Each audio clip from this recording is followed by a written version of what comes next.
Yo, it's your boy Jay Smith and we're back with another Chelsea news video.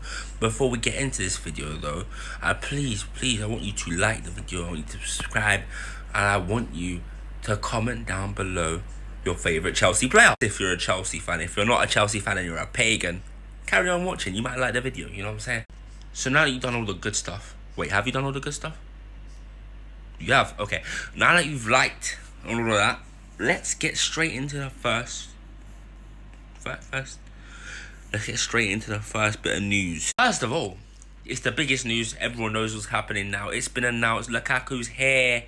Wow. What a signing. We found our missing piece. We're coming for that flipping Premier League trophy.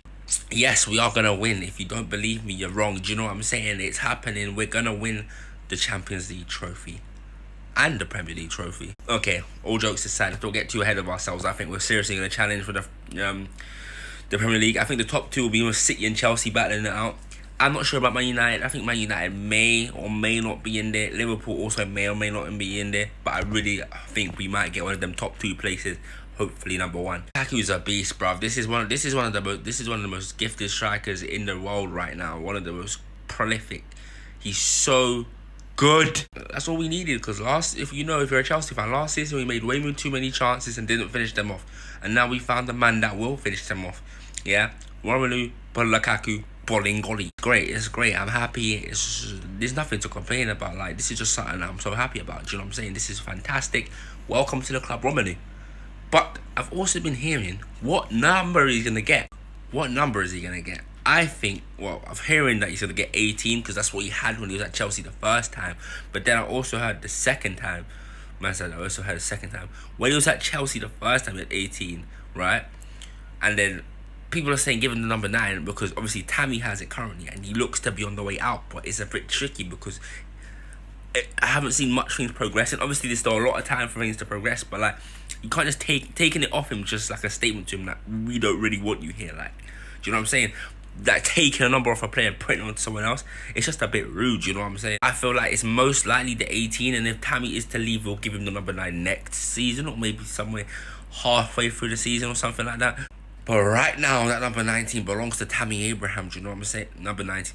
I'm making so many mistakes in this video, it's horrible. Right now, that number 9 belongs to Tammy Abraham, and I say we don't take it off him unless he leaves. Do you know what I'm saying? Don't just strip it off him even when he's a part of the club, because that's just rude, you know what I'm saying? That's an academy graduate, right away. That's an academy product. That is someone that broke the number 9 curse, you know what I'm saying? He scored 15 goals in one Prem season, and we haven't seen that from anyone else since Costa.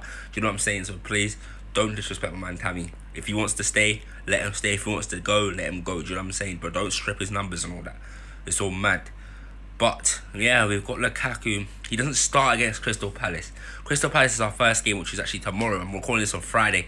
Tomorrow is our first game. Right now, the first game today is Arsenal-Brentford. We'll see how that goes. But tomorrow we play Crystal Palace with their new managers, and they made some good signings, but I heard they got quite a few injuries. New manager, Patrick Vieira. This is his first Premier League game of his career. I don't see him winning it, but in the day, it's football. Maybe he's done something to the Crystal Palace that we knew. Do you know what I mean? But I see us picking up the 3 points. If we lose, it's disappointing because it's Patrick Vieira's first ever match. Like, do you know what I'm saying? I don't know if it's his first ever job. I'm not sure if he's been a manager before, but like, first Prem match, that's definitely like, to lose to him in his first Prem match, it wouldn't be great. But yes, Romelu Lukaku is unavailable for this match, I've heard, obviously, because he's just been announced. He hasn't trained with the squad. And you know what I'm saying? Like, maybe he probably hasn't had that much game time under his belt this season either. Like, his pre-season might have been cut short due to the move or whatever. So it's not really looking like he'll start. But next week against Arsenal, I believe, I see him up front. Put him straight up front. We need them goals in. Do you know what I'm saying? We need them goals for them big matches. So you might be thinking, Arsenal big match? Nah, allow it. Let's not disrespect Arsenal like they didn't do the double over us last season. I don't know what it is about Arsenal, but when it comes to turning up against big teams, they can do it. Hence why they beat Man United, didn't lose to Man United last season. Beat us twice. Do you know what I'm saying? They beat Tottenham. They can turn up. They might be in a club in turmoil right now, but they can turn up against the bigger teams, which they will do. I reckon. Even though it's the start of the season and they might be a bit rusty and their signings ain't been too great either. But they made good signings, they just haven't made the signings they want to make. You know what I'm saying? But that is all on Romelu Lukaku right now. We just can't wait for him to start. I'll be doing a match reaction to the Crystal Palace match as well tomorrow. Stay tuned for that. So on to the next story. So Trevor Chalobah, we've all seen him now after that Super Cup performance, man of the match performance in my opinion. You know what I'm saying? So we're all wondering what's going to happen with him. Well, is he going to go out alone? Is he going to be a part of the squad? You know what I'm saying? I don't see why he shouldn't be part of the squad. In fact, I think we should keep him, and there's really no need for Kounde. Listen, I like Kounde, all right? Don't get me wrong. It was due to be a good signing, but it was never a signing I was like, we really need this man. Like Lukaku, we all knew we 100% needed Lukaku. With Kounde, it just looks like an extra defender we don't need because we've got banging defenders already. Christensen, Rudiger, Zuma even played fantastic the other day. I don't see why Zuma's even in the talks to get out of the club. Do you know what I'm saying? Obviously, there's Thiago Silva. And now there's Chalobah. I don't see why we need Kounde anymore. Do you know what I mean? Chalobah had a great performance. And I think he should be part of the team this season. Even if he's not playing as much because he's young. Do you know what I'm saying? But I can see him getting his way into the team within the future because that performance was a man of the match performance in a big game in the Super Cup final. Do you know what I'm saying? Not many people will go into the Super Cup final and perform like he did. He did have a shaky first half, but when he came on the second, he looked like a completely different player. He looked fantastic. Do you know what I'm saying? And I don't see why we wouldn't, keep him. Do you know what I'm saying? So I don't see why Kounde needs to come in.